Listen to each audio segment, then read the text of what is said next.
Kamusta po kayo mga kapatid sa pananampalataya? Kapatid sa ating Amang Diyos, sa Panginoong Jesucristo at sa Espiritu Santo. Mga kapatid, napapansin niyo ba? Marami sa atin o sa mga tao ang laging nagrereklamo pag nakakaranas na ng kahirapan sa buhay. Yung mga problema na dumarating sa kanilang buhay at sinasabi nila minsan, pinahihirapan sila ng Diyos. Pinababayaan sila ng Diyos. Isang malaking pagkakamali po ang kanilang paniniwala na yon. Dahil kailanman, hindi tayo pinabayaan ng Diyos. Hindi tayo iniwan ng Diyos. Ang Diyos ay laging nariyan. Narito lagi sa ating buhay, nakaalalay, nakagabay sa ating mga sitwasyon. Pero ang problema, marami sa atin ang hindi nakakakita sa ginagawa ng Diyos sa atin at kabutihan ng Diyos sa ating buhay. Dahil ang tinitignan nila, kung paano sila naghihirap, kung paano bakit nila dinaranas yung mga problema na yun sa kanilang buhay. Mga kapatid, kung inyo pong babasahin ang Biblia at makikita nyo rito ang tungkol kay Job na isang pinakamayamang tao noon, panahon na yun. Marami siyang mga hayop na inaalagaan. Meron siyang mga anak. Talagang mayaman. Basahin po ninyo, mga kapatid, ang buhay ni Job at malalaman nyo na hindi kayo pinababayaan ng Panginoon kung kayo ay dumarating sa mga bagay o mga problema sa buhay. Dahil hindi po ang Diyos ang may gawa niyan, kundi si Satanas. Si Satanas ang siyang gumagawa at nagpapahirap sa inyo, lalo na kung nakikita niya na tayo ay malapit sa Diyos, na tayo ay naglilingkod sa Diyos, na ipinamumuhay natin ang kautusan ng Diyos. Mga kapatid, tandaan nyo, hindi tayo pinababayaan ng Panginoon. Ang Diyos ay laging nariyan sa ating buhay. Meron man tayong pinagdaraanan sa buhay, may mga problema, mga pagsubok, hindi mula sa Diyos yan.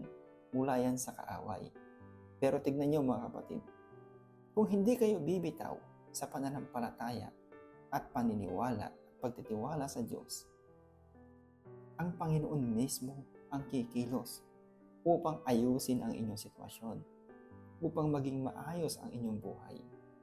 Tignan nyo po kung ano nangyari kay Job. Si Job po mga kapatid ay isang taong makadiyos. Malapit talaga siya sa Panginoon. Talaga ang buhay niya ibinibigay niya sa Panginoon kahit na mayaman siya. Kahit na sobrang yaman niya, hindi siya nakakalimot sa Panginoon. Ganon katindi ang kanyang pananampalataya sa Diyos, mga kapatid.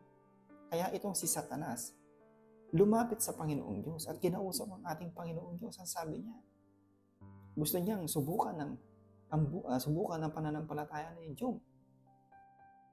Ngayon, pinayagan siya ng Panginoon, mga kapatid, na subukin ang pananampalataya ni Job sa kanya. Kung ito ba ay hihiwalay sa kanyang pananampalataya sa Diyos o pagtitiwala sa Diyos. Pag ginawa ni Satan kung ano yung mga gusto niyang gawin kay Job. Diba? Ang sabi ni Satan, nananampalataya lang sa'yo yan eh. Naniniwala lang sa'yo yan kasi ibinibigay mo yung magandang buhay sa kanya. Diba? Pati kahit ang Diyos, kung titignan nyo sa pananalita ni Satan, sinusubok din niya ang Diyos. Ngunit anong sagot ng Diyos? Sige, subukin mo si Job. Anong ginawa ni Satan nung sinabi ng Panginoon na subukin niya si Job? Pero may isang pakiusap po ang ating Panginoong Diyos kay Satan. Sabi niya, wag na wag mo lang papatayin si Job. Gawin mo na ang lahat.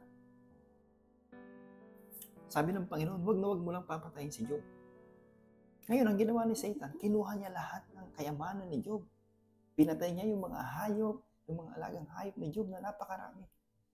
At pinatay din ni Satan ang kanyang mga anak. At nagkasakit po si Job, mga kapatid. Nagkasakit si Job ng talagang malalang sakit. Diba? Ganun niya pinahirapan si Job, ganun pinahirapan ni Satan si Job. Pero ano nangyari? Bumitaw ba si Job sa pananampalataya sa Diyos, sa paniniwala at pagtitiwala sa Diyos? Hindi po, mga kapatid. lalo siyang kumabit sa Panginoon, lalo talaga niyang pinanghawakan ang kanyang pananampalataya, pagtitiwala at paniniwala sa Panginoon. Kung babasahin po natin itong chapter ng buhay ni Job, maiintindihan niyo po at mauunawaan kung paano siya nanampalataya sa Panginoon. Kahit nga yung mga kaibigan ni Job, ang sabi sa kanya, pinahihirapan na siya o pinaparusahan na siya ng kanyang Diyos. Pero hindi siya nagpadala sa mga salita ng kanyang kaibigan. Nanatili po siya, mga kapatid.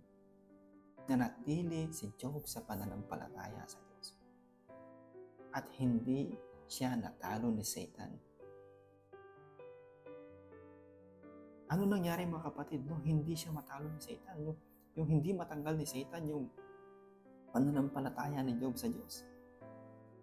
Siya mismo ang sumuko. Diba? Siya mismo ang huminto ni Satan. At lahat nung nawala sa kanya, ibinalik ng Panginoon sa kanya. Yung kayamanan, dinoble pa ng Panginoon, mga kapatid. Diba? Yung mga pagpapala at biyaya, talagang bumuhos uli kay Job, ipinagkaloob ng Panginoon. Kaya ikaw, kapatid, kung ano man yung pinagdaraanan mo sa buhay ngayon, ano man yung mga problema mo sa buhay ngayon, mabigat man yan, nawala ka ng trabaho, or kung ano man yung financial mo problema sa pamilya, ilapit mo sa Panginoon. Huwag mong sisihin ang Panginoon o huwag mong sabihin na ang Panginoon ay pinarusahan ka. Hindi ka pinarusahan ng Panginoon, mga kapatid. Dahil mahal ka ng Diyos. Ang gusto ng Diyos, panghawakan mo, patatagin mo yung pananampalataya mo sa Diyos. Mas lalo mong ipakita sa Panginoon na kahit na anong mangyari, katulad ni Job, ay hindi ka bibitaw sa paniniwala at pagtitiwala at pananampalataya sa Diyos. John 3:16. Ano sabi sa John 3:16, mga kapatid? Basahin po natin. Sapagkat gayon na lamang ang pag-ibig ng Diyos sa sanlibutan, kaya't ibinigay niya ang kanyang kaisa-isang anak, upang ang sino mang sumampalataya sa kanya ay hindi mapahamak kundi magkaroon ng buhay na walang hanggan. Nakita niyo, mga kapatid, kung gaano tayo kamahal ng Panginoon, ibinigay niya ang kaisa-isa niyang bugtong na anak para tubusin ang ating mga kasalanan at para tayo ay magkaroon ng buhay na walang hanggan at mabigyan tayo ng pagkakataon na pagsisihan ng ating mga kasalanan. Oo, tinubos na ng ating Panginoong Hesukristo ang lahat ng ating kasalanan. Pero sa buhay mo ngayon, tanungin mo ang sarili mo, di ba patuloy ka pa rin gumagawa ng kasalanan o nakakagawa ng kasalanan? Lalo na kung hindi mo kilala ang Diyos. O kulang ka sa oras sa Diyos at hindi ka nakakapakinig ng salita ng Diyos. Kapatid, gising. Pagbulatin mo ang iyong mata. Buksan mo ang iyong isipan at ang iyong puso sa katotohanan. Huwag mong hayaan na ang iyong puso ay magsara sa salita ng Diyos. Papasukin mo ang Diyos sa puso mo, sa buhay mo. Tanggapin mo siya.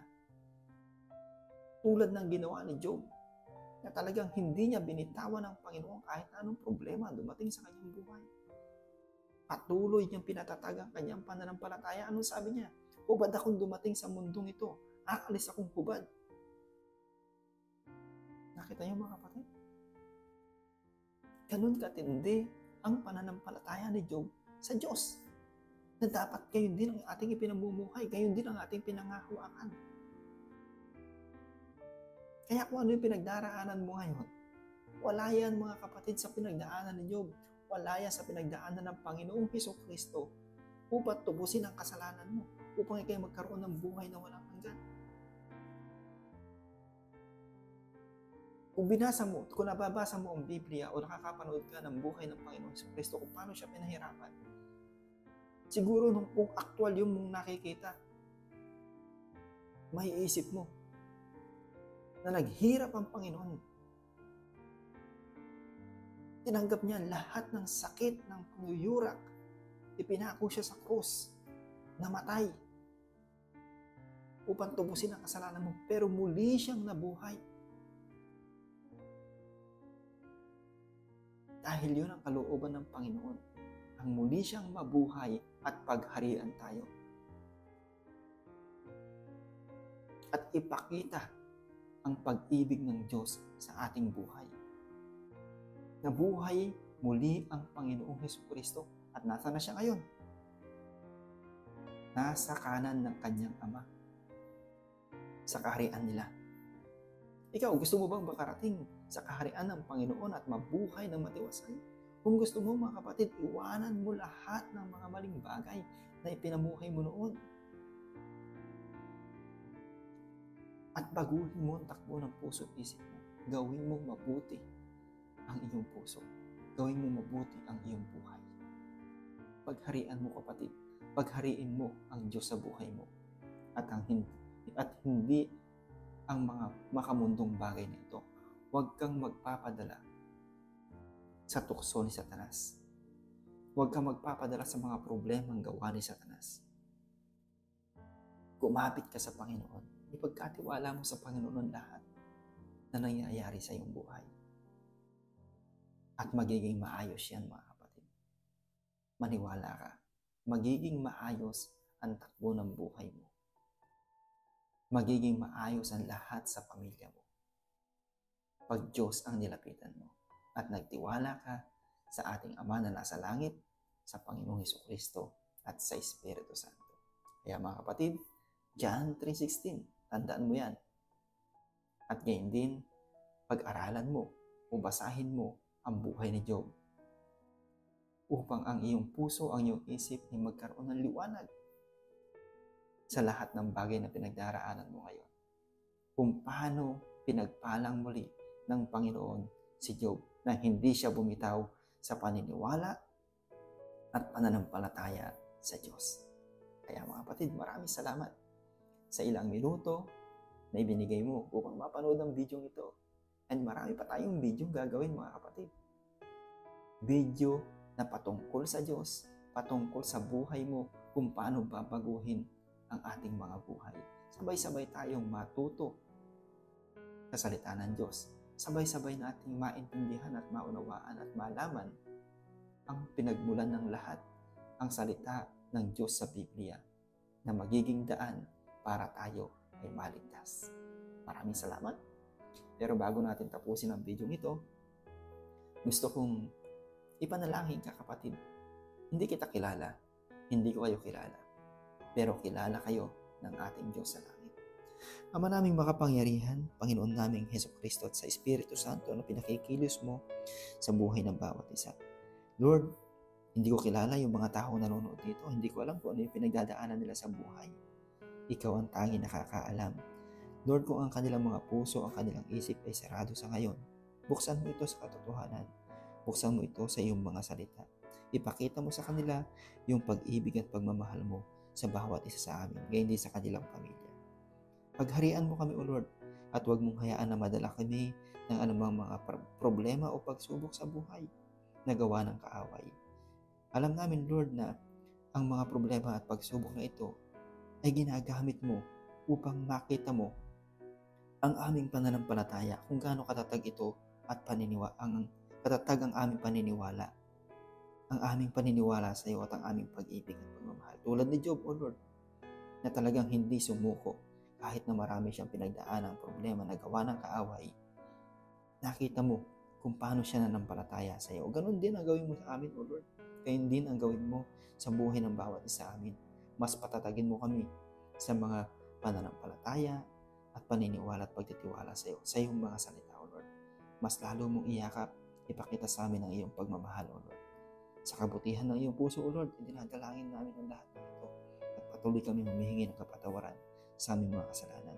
In Jesus' name, and to the Holy Spirit, O Lord, idinadalangin namin ito sa iyo, pinagkakatiwala. Amen. Hallelujah. Hallelujah.